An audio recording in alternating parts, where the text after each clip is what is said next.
From the CyberHub bunker and studio, you're tuning in to the CyberHub Podcast.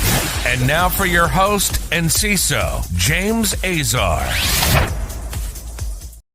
Good morning, security gang. Thank you for tuning in to another episode of the CyberHub Podcast. We've got a packed show for all of y'all this Thursday, May 29th, 2025. It's our last show for the month of May. And if you believe it, we're headed into the month of June. And I just feel like it was just yesterday that we finished the new year. Going through my little Larry David episode of when do you stop saying Happy New Year at some point. But I can't believe it's May already. So like it's June. June is a few days away, and that's insane.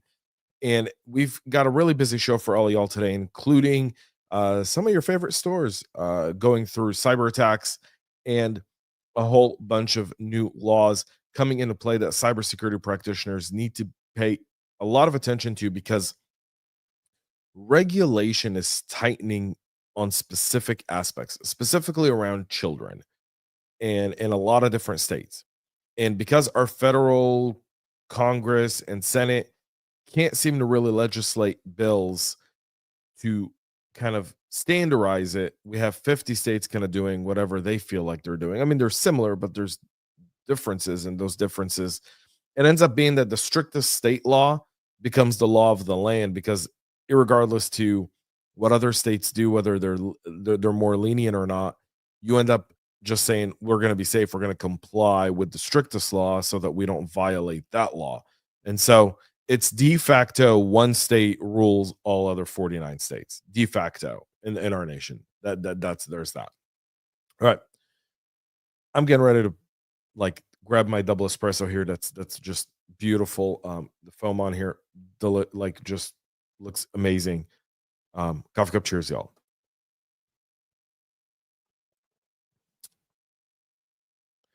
All right, we'll start off. Oh, we're off alignment here. We check this. All right, so we'll start off with Victoria's Secret falling victim to a cyber attack, forcing their website to be taken offline as of yesterday, and remains offline as of this morning.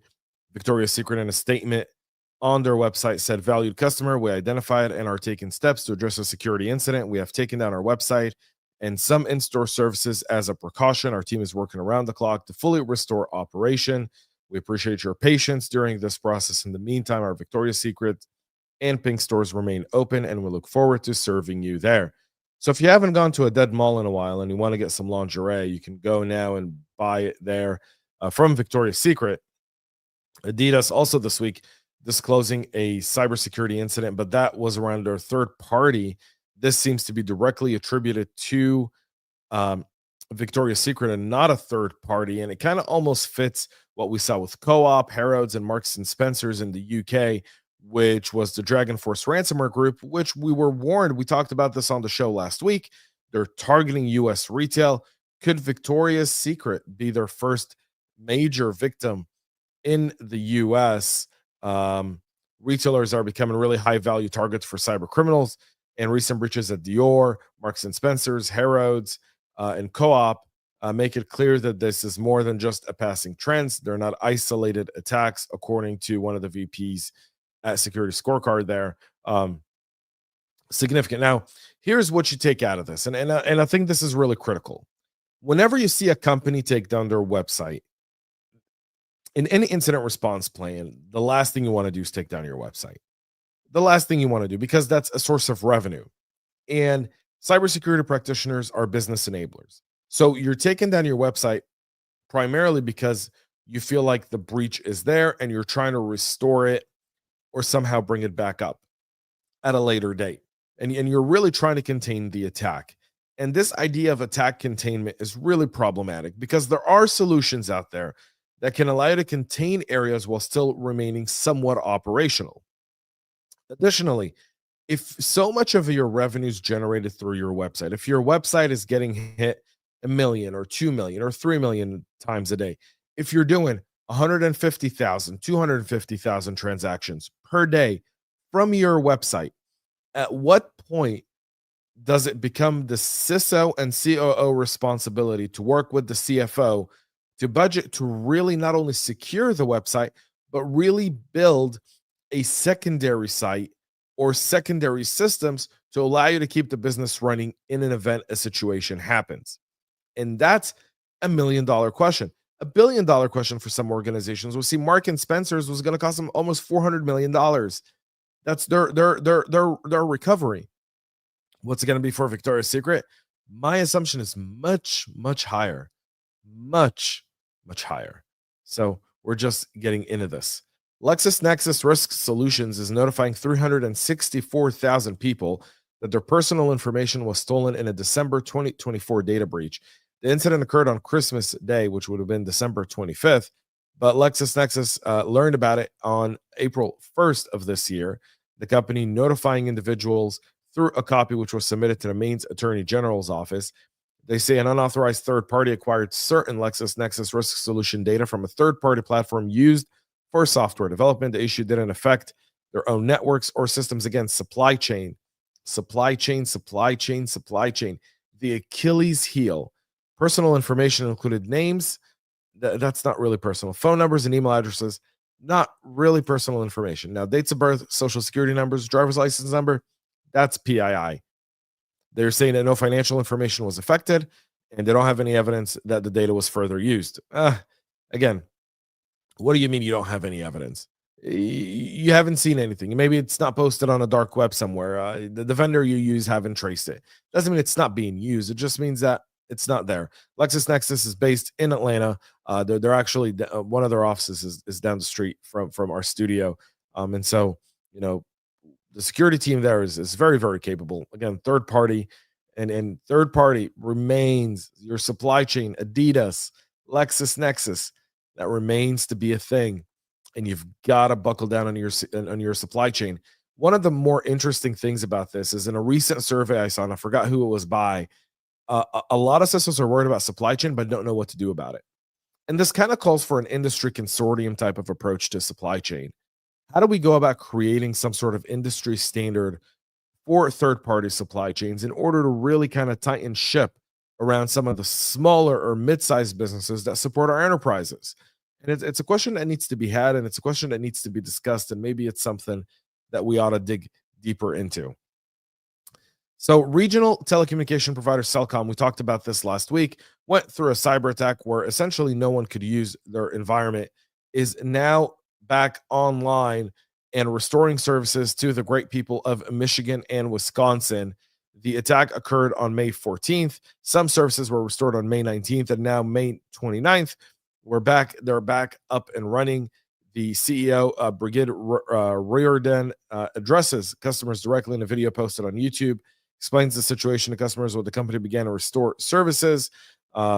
So we'll see. I mean, the company is not sharing a lot of information over what kind of attack it is, although some evidence is pointing to a DDoS attack, which caused all of this, which is, by the way, you want to cripple an OT network and the IT and OT intersection, just run DDoS. It really is that simple, because in some OT protocols like Modbus, if you overwhelm it by having it go look for registries and libraries it doesn't know, it'll just go into a persistent denial of service attack until someone resets it. It's that simple. It really is that simple. So good to see them back online. We'll get more information as it becomes available. But again, kind of closing that there. We'll see if that was the case here. The Oregon State Legislature is becoming the second state to ban the sale of precise geolocation data, making it Maryland passed a similar bill last year that will take effect in October of this year. Both bills ban the sale of data belonging to children, Maryland for children under 18 and Oregon for children under 16. Although there is a federal Children's Online Privacy Protection Act, the two states' bills go further than it because the federal law only bans the sale of data for children under the age of 13, according to Matt Schwartz, a policy analyst at Consumer Reports. The precise geolocation ban in Oregon's bill is also stringent. It bans the sale of data showing an individual's location within 1,750 feet. The bill does strengthen an Oregon comprehensive data privacy law passed in 2023. There's other states that are looking at this. Texas also this week signing an important bill that kind of ticked off Apple CEO Tim Cook a little bit, lobbying for the governor to veto it. The bill does mandate that Apple and Google verify App Store's customers' ages, creating red tape for tech companies, but you brought it on yourselves. I mean, the fact is, you knew the product you were selling, you knew some of the things that were going on there weren't age appropriate for kids, and you just said, ignore it. You never gave parents the choice. And what happens is parents then start screaming to their representatives who write laws you don't like. And again, this is where industry fails a lot in business. We fail at identifying what the consumer really wants. We're thinking because we have so many users and it's generating X amount of revenue that nothing can hinder it. But we don't understand the cry of folks. And I'm glad this is happening. I don't think companies, I think companies should validate the age of every user under the age of 18. I think apps should have the similar ratings like they do, that if a user is under the age of 18, any app that's 17 and older shouldn't be available to them. Shouldn't. So they're 18. Once they're 18, you make that 17 and older app available. And by the way, that 17 and app older available, that's just a trick on regulators. Like it's just, it's a trick. And I want kids to be safe online, right? The over sexualization of our children, the child sex trafficking, all those things happen because these app stores allow it to happen, and it's not getting policed. Now, parents bear responsibility to what their kids do online, 100%. But if you know something bad's happening on your platform, you almost have the ethical responsibility to try to put a stop to it. And when you don't, and you turn a blind eye to it, you say, it's not my problem, the regulators will make it your problem. And then when they do, it creates a ton of red tape for you. And it's a really, really bad day. This is what's happening now in Texas, Oregon, Utah, and many other states. 20 other states have considered similar laws. So take that for what it is. It's coming. So buckle down. I mean, security, we regulation is how we win more money in our budgeting scheme. So these things are good overall. I can't believe I'm saying it because I despise regulation. But at some point, when business doesn't take the right precaution to protect the innocent, the people who need the protection, that require that protection, it's crazy. Okay, sorry for the misalignment there. Chinese APT41 is using a new malware named Tough Progress that's exploiting Google Calendar for C2 operations. It hides malicious activity behind a trusted cloud service.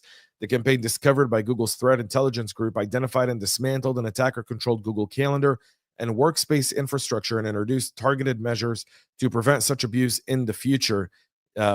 Using Google's Calendar as a C2 mechanism is not novel. Veracode recently reported a malicious package in NPM's index following a similar tactic. Also, APT41 is known for abusing Google services before, like Sheets and Drive, in the Voldemort malware campaign back in April of 2023. This attack flow, as you can see right up here, I'll put this on our website at cyberhubpodcast.com. You can go get it there as well. Shows you exactly how they get in once they place encrypted commands and calendar events, and then they begin pulling calendar for these events. And that really, no one really monitors that, right? That's typical of blind spot because we don't believe someone would abuse it. And that's what they count on. The Chinese are very sophisticated when it comes to that. They look for areas where you can really abuse an organization without really raising any red flags. The calendar is one of them. And that just shows us how much more tightening we need to do around some of these like low hanging fruit that exist within our IT stack that are used every single day and we take them for granted. And this goes to OneDrive as well, where millions of OneDrive users who upload and interact with files through third-party web apps may be granting full access to their entire OneDrive storage and not just those files. This is an example of stuff that you would do with like Slack or Trello or ChatGPT and hundreds of others.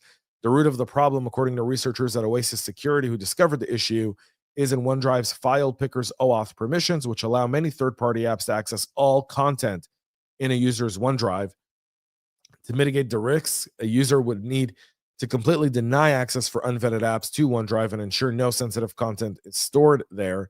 The issue does put any organization that uses third-party apps to interact with OneDrive at the risk of data exposure and even compliance violations, according to Oasis.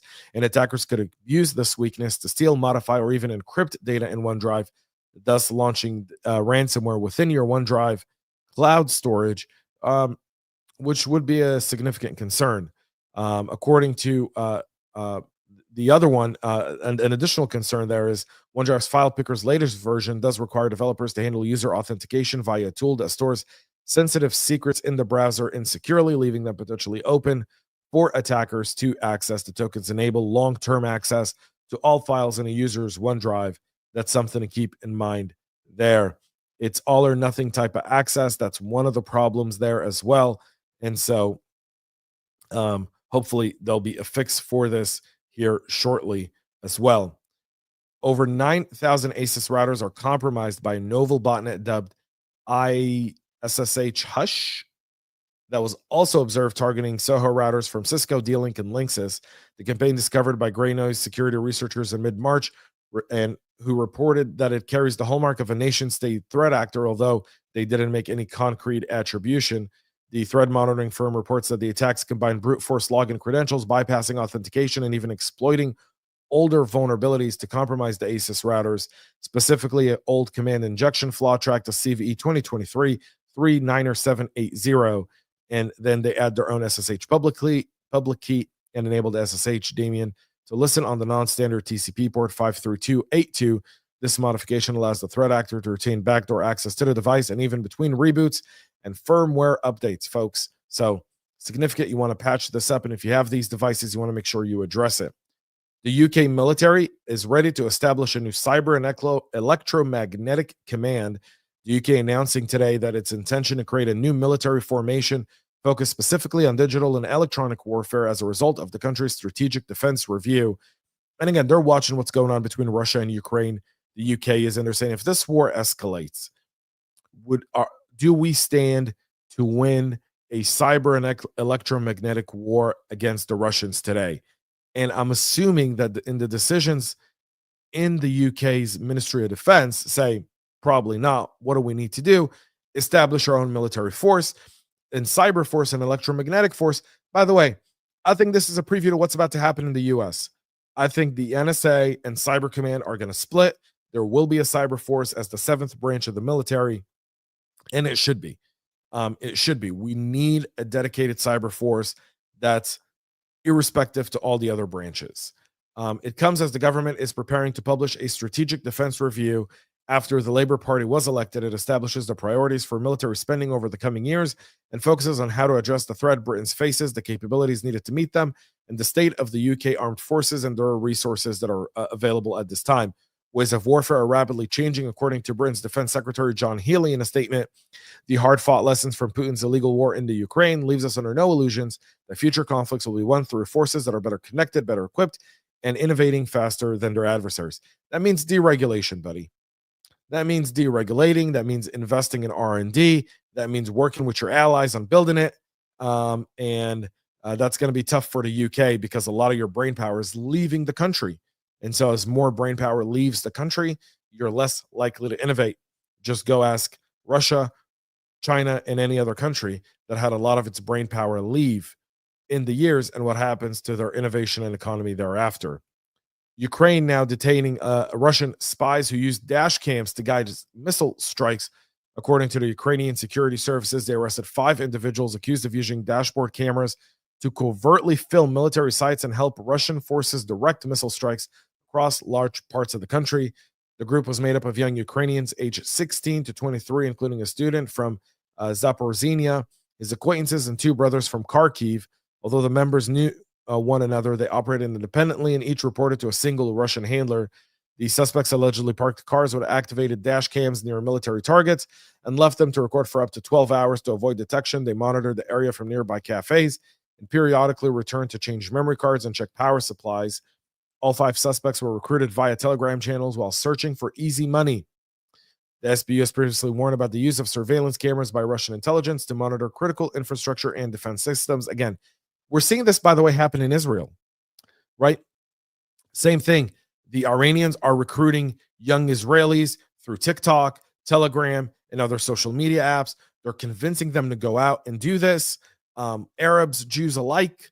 I mean, this is a playbook that the Russians, the Iranians, and the Chinese likely have, and they're abusing and using, and it's something we need to pay attention to. The human element is not forgone.